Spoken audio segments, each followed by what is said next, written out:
미국엔 나스닥, 우리나라엔 코스닥이 있다면 뉴스쇼에는 뉴스닥이 있습니다. 뉴스쇼 증권시장 뉴스닥, 오늘도 두 분의 패널 나오셨어요. 더불어민주당 박용진 의원 어서 오십시오. 네, 미아동 삼양동에 있는 서울 강북을입니다. 이제는 동네 이름까지. 예, 박용진입니다. 반갑습니다. 반갑습니다. 이상일 전 의원 어서 오세요. 네, 반갑습니다. 용인 사는 이상일입니다. 용인 주민 이상일 전 의원. 오늘 뭐 주제에 들어가기 전에 잠깐 좀 얘기했으면 좋겠는데, 어제 저희가 재판정에도 올렸습니다만 경찰이 청와대 인근의 야간 집회를 제한하겠다는 조치를 취한 후로 여기에 대한 갑론을박이 있었어요. 정광훈 목사가 주도하는 범투본이라고 그러죠. 범국민투쟁본부. 거기에서 지금 이제 매일 청와대 인근에서 집회를 하고 있는데 주민들이 고통을 호소하는 겁니다. 그래서 경찰이 제한을 했는데 어제도 그냥 열린 건가요? 어제도? 네, 어제 그냥 열렸죠. 이게 이제 집회 자유냐? 아니면 주민의 생활권이냐, 이 문제가 부딪히고 있어요. 사실은 집회 및 시위에 관한 법률, 집시법이라고 하죠. 예. 그러니까 주민의 생활권, 또 학생의 학습권을 위해서는 시위를 제한할 수 있다, 이런 규정이 있어요. 그런데 지금 청와대가 여러 가지 불편을 느끼고 주변 주민들께서도 불편을 느끼는 건 사실인데, 왜 정광훈 목사가 하는 범투본이 타겟이냐. 물론 이번에 야간 집회 제한은 또 인근에 있는 민노총의 관련 집회도 있습니다. 그쪽에 대해서도 이야기를 했는데 네, 그렇습니다. 그러나 지금 이 정부 들어서 계속 민노총이 청와대 앞을 소위 말해서 점령하다시피 하고 시위를 계속 해왔어요. 그리고 그쪽 주민들이 불편함을 계속 호소를 했고 탄원서도 내고 그랬습니다. 그때는 끄덕하지 않다가 얼마 전에 대통령 행사 관련해서 청와대 정의용 안보실장이 그 정광훈 목사 범투본 집회에 대해서 뭐라고 한마디 하셨죠. 그 브루나이 국왕 방문. 그렇습니다. 네, 너무 시끄러웠다. 그 직후에 바로 다음 날 경찰이 이런 조치를 취하니까 형평성에 너무 어긋나는 거 아니냐. 주민들도 그동안 우리가 그동안 민노총 그 시위에 대해서 계속 불편함을 호소해왔을 땐 경찰이 수수방관하고 있다가 이번에 청와대 안보실장이 이야기하니까 경찰이 나선다. 이건 좀 형평에 어긋난다. 형평성 문제를 제기한다. 그러니까 사실 정광훈 목사나 그쪽도 특히 야간이나 또 학생들이 공부하는 시간에는 조금 뭐 소위 말해서 톤을 낮춰서 좀 시위를 다른 방식으로 할 수도 있겠죠. 저는 그런 쪽으로 하는 게 바람직하다고 생각해요. 알겠습니다. 근데 경찰이 아예 뭐 야간 집회를 제한을 한다. 그러면 과거에 했던 행태하고 너무 다른 거죠. 다 지금 야간 집회 다 허용했지 않습니까? 그러면 이상일 전 의원은 그게 뭐 민주노총이든 뭐 정광훈 목사 범투본이든 간에 다 그쪽 주민들 생각해서 안 하는 게 맞다 쪽이신 거예요? 똑같이? 아니요. 저는 똑같이 하란 쪽이신 거예요? 시위의 자유는 충분히 허용돼야 된다고 생각합니다. 그러나 이제 집회와 시위를 하는 쪽에서도 주민들과 학생들을 생각을 해서 특정 시간에는 좀 다른 방식의 시위를 하는 게 더 바람직하다. 그런데 경찰이 이렇게 나서서 물리적으로 지금 제재를 가한다. 전광훈 목사 단체만 타겟으로 했다 지금 이렇게 보시는 사실은 거예요? 타겟은 그쪽이라고 보는 거죠. 박용진 의원. 예. 그 아마 이 정부 들어서도 제일 많이 집회 시위 관련으로 경찰이 체포해 가거나 제재한 단체가 민주노총일 거예요. 제가 세보지는 않았습니다만 그럴 겁니다. 그러니까 심지어 민주노총 현직 위원장까지 체포해 가지 않았습니까? 예. 그러니까 지금 말씀하시는 건 약간 사실관계와 부합하지 않고요. 그 정광훈 목사만 타겟으로 했다라고 하시는 말씀에도 잘 납득이 안 가는 게 그동안 계속 방치해뒀잖아요. 방치해 둔 게 더 문제라고 봐요. 그게 지금 하루 이틀 된 시위가 아닌데 시작한 지가 꽤 됐고요. 집회 인원수가 얼마인지는 모르겠습니다만 하여간 그 허용하는 데시벨 이상의 그 엄청난 확성기를 이렇게 계속 그 틀어대고 있는 것 같아요. 꽹과리에도 지금 청취자 제보들 들어오는데 거기 이제 가보신 분들이 어디 문자가 좀 넘어갔네요. 집회를 양상이 좀 다르다란 말씀하시네요. 꽹과리뿐이겠어요. 뭐 그리고 그분들이 이게 그냥 일상적인 정치 집회나 이게 아니고요. 아마 그 종교 집회로 했을 수 있습니다. 그렇게 되면 집시법의 예외 대상이거든요. 그래서 야간 집회나 이런 거를 할 때에도요. 문화 관련 집회 그리고 기자회견 종교 관련 집회는 집시법의 예외 대상으로 되어 있어서 야간에도 할 수 있고 또 특별한 사전 신고 없이도 하고 그랬던 걸로 제가 기억을 합니다. 그래서 그렇게 해서 그 뭐 찬송가 부르고 성경 구절 인용하고 목사님께서 설교하시고 또 저기 헌금함 돌리고 이렇게 하시면서 하는 거는 뭐 하신다 하더라도 적당히 어느 정도껏 하셔야 그 아까 우리 이상일 의원님 말씀하신 것처럼 이게 용인이 되는데 그 선을 넘어서서 이렇게 진행이 되고 있으면 사실은 그 법 이내에서 사실 제재가 가해지는 것이 맞다고 보고 그거는 민주노총이든 종교단체든 보수든 진보든 상관없이 한 번씩만 해야죠. 들을게요. 제가 한 더 말씀만. 이상해 전혀 예, 더 예, 가면 네. 이제 예, 상한가 알겠습니다. 하한가를 못하기 때문에 예, 예. 한 번씩 하는 것으로 지금 하고. 민노총 톨게이트 노조는 지난 예. 7월 1일부터 하고 있습니다. 예예 그다음 정광훈 목사 측은 10월 3일부터 했습니다. 예예. 어디가 더 많이 하고 있습니까? 역시 형평성 그리고 문제도 얘기해. 2017년부터 계속 민노총이 거기 점거하다시피 했고요. 민노총이 각종 무법천지와 폭력을 행사했을 때 경찰이 어떻게 했습니까? 다 눈앞에서도 잡아갔죠. 버릇 네. 다 잡아가지 않았어요. 많이 여론이 잡았어요. 나빠지니까 적당히 잡아간 거죠. 적당히. 적당히 그리고 잡아간 거다. 저 뭐 금세 풀어주고 그 민노총에 대해서 경찰이 하는 것만큼 한다면 정광훈 목사 한 2년 동안 하는 거 내버려둬도 괜찮다고 봐요. 지금 이 시위의 그동안의 양상이 형평성을 다르다는 거에 따진다면. 대해서는 어떻게 생각하세요? 양상은 보신 제가 분들이 보기에는 뭐 그 경중을 굉장히 시끄럽다 이런 이야기 하시네요. 경중을 정말 엄밀히 따져봐야 되겠죠. 소위 말해서 예, 좀 예, 더 예. 시끄럽게 하는 거와 예. 정말 기업인 예. 소위 말해서 경영자 관련 이쪽 사람들 감금해서 폭행하는 거와 예. 이런 양상들이 물론 그 자리 시위는 아니었지만 그러니까 소위 말해서 경중을 엄밀히 좀 따져야 되겠다. 알겠습니다. 네, 이 생각입니다. 형평성 얘기가 나왔으니까 그러면 바로 이상일 전 의원의 상한가로 넘어가면 될 것 같아요. 오늘 황교안 대표 단식 저는 상한가로 한마디 안 가지고 네. 아마 이야기가 비슷하게 전개될 것 같아. 제가 그냥 넘어갑니다. 제가 오늘 한교안 대표를 상한가로 꼽았습니다. 자, 네. 지금 한 분이 문자를 주신 게 제가 눈에 들어와서 지금 넘긴 겁니다. 어떤 청취자분의 문자가 형평성 이상일 전 의원이 말씀하시는데 그럼 황교안 전 대표가 청와대 앞에 텐트를 치고 원래 그 앞에 못 치게 돼 있는데 치고 계속 단식하시는 것에 대한 형평성은 어떻게 생각하시느냐는 1268님의 문자. 글쎄요, 이제 그런 지적은 충분히 할 수 있으시다고 봐요. 그러니까 사랑시 앞에 저도 어제 가봤고 지난 가셨어요. 일요일도 가봤는데 지금 뭐 심상정 정의당 대표는 우리는 안 치고 했다. 네, 물론 그런 발표하셨죠. 그때는 여름이어서 안 쳐도 좀 무방한 측면이 있다고 봅니다. 그러니까 텐트를 치는 거에 대해서 이 불법 지적은 할 수 있다고 봅니다. 그런데 한교안 대표가 소위 말해서 주장하는 게 지금 패스트트랙에 올린 선거법 개정안, 예. 공수처 신설 법안, 예. 검경 수사권 조정 법안. 제1야당이 반대하는 가운데 이거 올린 거 자체가 불법이고 원천 무효가 돼야 된다는 입장 아닙니까? 그렇죠. 그래서 그 큰 불법을 막기 위해서 지금 겨울에 단식 농성을 하고 있는데 더 큰 불법을 막기 위해서 텐트는 아니, 좀 소소한 불법이다. 아니요. 그러니까 불법의 그 경중을 뭐 사실은 좀 따져 필요가 있고 한국당에서 예, 텐트를 예. 치는 거에 대해서 예. 현재 현행법에 어긋난다고 주장하는 건 저는 뭐 지적받을 만하다고 봅니다. 그런데 지금 노상에서 그냥 단식할 수는 없는 상황이고 현실적으로 추우니까. 네, 그렇습니다. 그래서 그렇다면 이런 불법을 지금 다 엄밀히 소위 말해서 엄중하게 다뤄야 한다면 제가 이미 말씀드린 이 민노총의 수많은 불법들 그다음에 오늘 많은 기사들이 오늘 나왔는데 민주노총이 자꾸 잠깐만요. 등장하네요. 지금 청와대가 울산시장 한국당에서 공천하자마자 예. 하명을 해서 지금 자, 울산경찰청 이제 수사 울산시장 들어가는 좀 얘기하세요. 한 가지만. 잠깐만요. 자, 이렇게 좀 끊어가면서 왔다 갔다 했으면 좋겠어요. 부산시 이상일 전 의원님. 부시장을 시간 제일 감찰을 무마시킨 이런 불법은 어떻게 할 겁니까? 알겠습니다. 박용진 의원. 자꾸 민주노총 얘기하셔서 제가 한 말씀 드리고 가야 되겠는데요.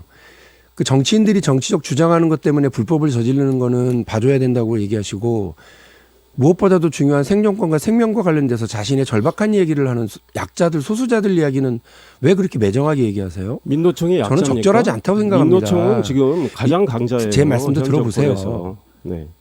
그 사람들 다 절박하게 몰려있는 사람들이에요. 비정규직들도 많고요.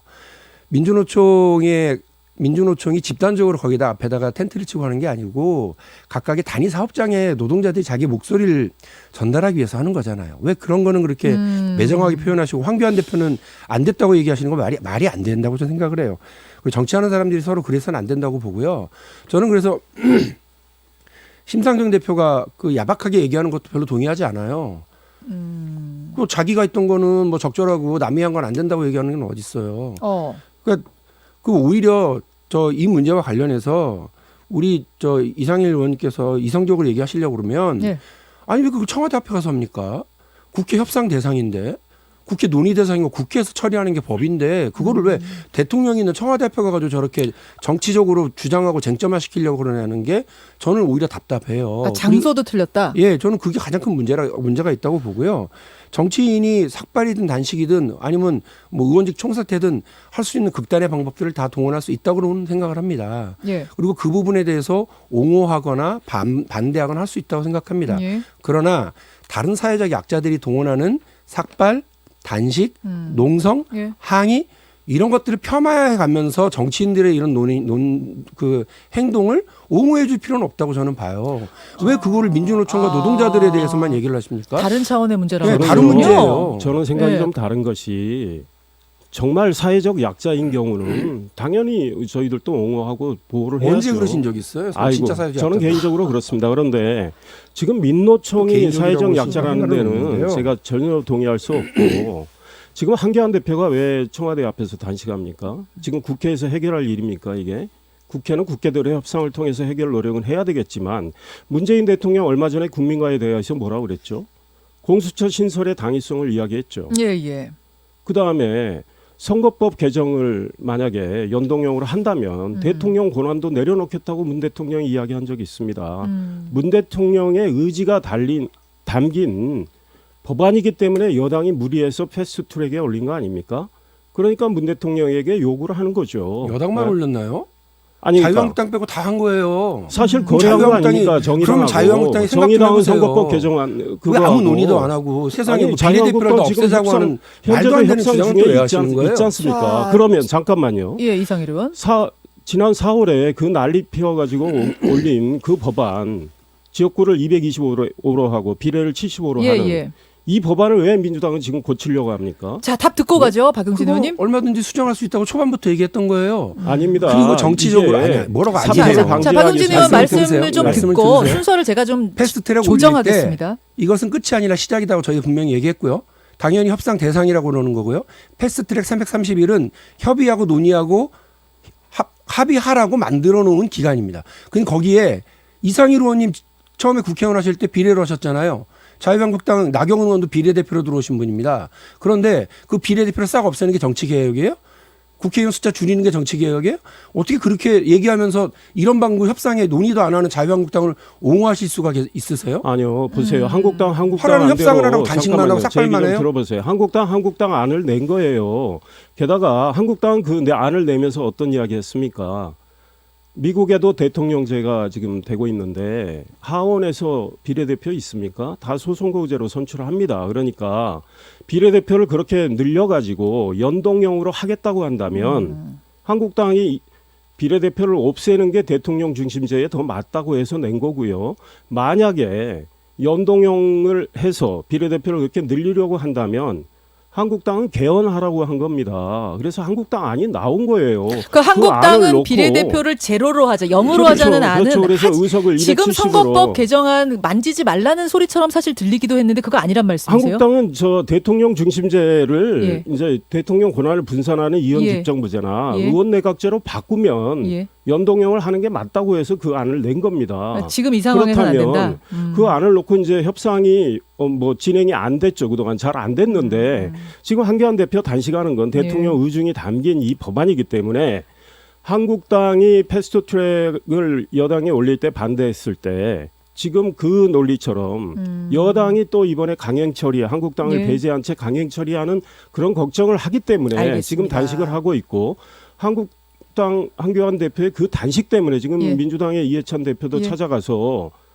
합의 노력을 해보자. 그리고 민주당 안에서도 합의 처리를 한번 해보자. 이런 생각이 드는 거 아니겠습니까? 이상일 부담이 의원님, 되기 제가 때문에. 잠깐만 그래서 끼어들게요. 지금 두 합의를 분의 위해서 예, 노력을 예. 하라는 그 의중도 예. 담겨 있는 겁니다. 단식이. 시간이 정해져 있는데 이 멘트의 분량이라는 게 있거든요. 근데 지금 아니요, 지금 이상일 의원 분량이 좀 많아가지고 좀 많지 시간은 않을걸요? 계속 가고 있어서 제가 끼어들 수밖에 없다는 거 양해해 주시기 바라고요. 그래서 이제 두 분의 의사 표현은 된 것 같습니다. 된 것 같은데 결론은 어떻게 될 것 같다고 보세요, 박용진? 자유한국당은 아마 그런 안 내놓고 지금 250대 50이면 해볼 만하다라는 식으로 비례대표 50명 또 이렇게 하는 걸로 늘리는 걸로 이야기를 맞춰나가고 있다는 거 아니에요? 오늘 보도되는 걸 보면 뭐 일부가 그렇다는데 그게 뭐 그렇게 될 거라고 그게 보세요. 민주당에서 하면은- 내놓은 아니잖아요. 그거는 한국당에 이야기한 게 아니고. 자유한국당 아니 뭐 보도 보시면 그래요. 네. 아침 신문 민주당이 나왔는데. 한국당도 정의당한테 일부 먼저 내는 거 동의한다 이렇게 아니에요? 얘기 나오더라고요. 그래서 자유한국당이 아예 진짜로 270명으로 국회의원 숫자 줄이고 그리고 비례대표를 싹 없애자라고 한다면 저는 그 안과 또 우리 나머지 다른 정당들이 합의한 안을 놓고서 국회에서 민주주의 일반 원칙에 의해서 표결하면 되죠. 협상을 안 하겠다고 그러시면 표결하면 되죠. 왜 그걸 이것도 못하게 하고 저것도 못하게 하고 발목만 잡고 시간만 끌고 정쟁만 만들고 알겠습니다. 이러는지 잘 모르겠어요. 알겠습니다. 아유, 아니 이게 한국당이 그 발목 잡는 게 아니잖아요. 제 상한가 얘기하죠. 네. 지금 5분 남아가지고 잠깐만. 네네. 박형진 의원이 오늘 상한가는 그러니까 반드시 얘기해야 된다고 민주당이 하셨거든요. 당당하면 네, 제 상한가 225대 이야기하겠습니다. 75안을 표결 처리하면 되죠. 이상일 의원이 아마 이 패스트트랙 얘기는 제가 오늘부터 계속하게 될 것 같아요. 주야장창 하게 될 것 같으니까 여기까지 일단 들으시고 박용진 의원 상한가 하한가로 가겠습니다. 뭐 가지고 오셨습니까? 저는 상한가고요. 이제 29일 날 본회의가 열리거든요. 예. 금요일인데요. 이날 국회법에 따라서 유치원 3법이 표결 처리가 돼야 됩니다. 되는 걸로 좀 되어 있습니다. 지금 유치원법은 어떤 상태에 있는 거예요? 그런데 이제 문제가 뭐냐면 예. 이 법에 관련돼서 국회법 85조 2 그리고 제 8항에 보면 예, 이거를 유예할 수 있는 조항이 있더라고요. 예. 의장이 교섭단체 대표들과 합의하는 경우에는 자동상정 표결 이거를 다 유예할 수가 있다. 연기할 수 있다. 이렇게 되어 있어요. 합의가 되면 예, 그러니까 합의를 어느 그 새 교섭단체 대표들 중에서 누구도 합의하지 않으면, 그러니까 우리 이인영 원내대표가 합의 안 해주면 그냥 국회법에 따라서 예. 표결하게 되어 있습니다. 예. 그런데 지금 문제가 자유한국당에서 이른바 시설 사용료, 내 돈으로 마련한 건물과 땅에 네. 대한 시설 사용료를 정부가 내라. 네네네. 라고 하는 말도 안 되는 유치원에 내야 된다. 얘기를 자유한국당이 그거를 받아서 그거를 넣자라고 하는 겁니다. 근데 그거는 이건 수정안도 아닌 거예요. 왜냐하면 수정안이라고 하는 건 그 법안의 원래 성격과 내용을 조금씩 고치는 정도여야 되는데 유치원 3법은 회계 투명성과 관련된 얘기고 공공성 강화를 위한 얘기고 예. 아이들 급식과 관련된 얘기입니다.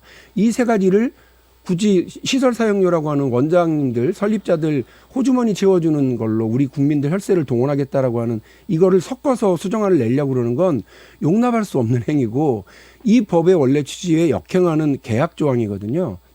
근데 자유한국당이 330일 내내 이 관련해서 아무런 협상도 하지 않다가 이제 와서 이거를 들고 나와서 다시 발목 잡고 시간 끌고 하려고 그러는 거 용납할 수 없고 저는 이인영 원내대표도 기본적으로 이거는 협상 대상이 아니라고 분명히 못 받고 그냥 넘어가야 되는데 예. 뭐 그냥 협의는 한번 해보자고 지금 그러신 이게 다른 거랑 모양이더라고요. 다 연계돼 있는 문제니까 그런 거 아니에요? 지금 선거법, 공수처법 이게 세 개가 다 유치원법까지 연계돼 있으니까 이거는 그냥 이대로 갑시다라고 말씀 못 하시는 거 아닙니까? 뭐 우리 뭐 원내대표로서는 그 부분에 대한 고민이 있을 수 있겠습니다만 있겠죠. 저는 이 부분은 좀 단호해야 된다고 단호하게 봐요. 가야 된다고 본다. 왜냐하면 단독 처리. 330일이나 기다리고 있었고 예. 그리고 우리 국민들이 다 알고 있는 내용이고 그런데 이제 와서 이 부분에 대해서 협상한다고 그러면 예. 도대체 우리 뭐가 되는 겁니까? 학부모님들은. 그러면 유치원법은 만약 공수처법, 선거법과 달리 단독으로 올렸을 경우에 무난하게 표결 처리가 될 거라고 통과가 될 필리버스터를 거라고 보세요. 나경원 원내대표가 행여하나 필리버스터를 한다 이걸로 어느 국민이 여기에 대해서 박수를 쳐주겠어요.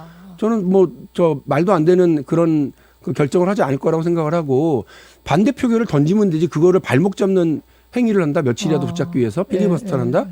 저는 뭐 오히려 자유한국당이 대표 단식하고 있는 정치적인 어떤 그 결단을 퇴색시키는 일을 하게 될 거라고 저는 믿습니다. 그럼 이인영 원내대표가 좀 요거는 따로 처리를 분명히 정리하고 가야죠. 빨리 했으면 좋겠다라는 말씀이신 예, 거예요. 좀 답답합니다. 예. 제가 알기로는 유치원 3법안과 관련해서 한국당이 필리버스터 하겠다는 입장을 낸 적이 없죠. 뭐 없는데 지금까지 그런 그렇죠. 걱정을 하더라고요. 우리 당에서. 아니, 그래요?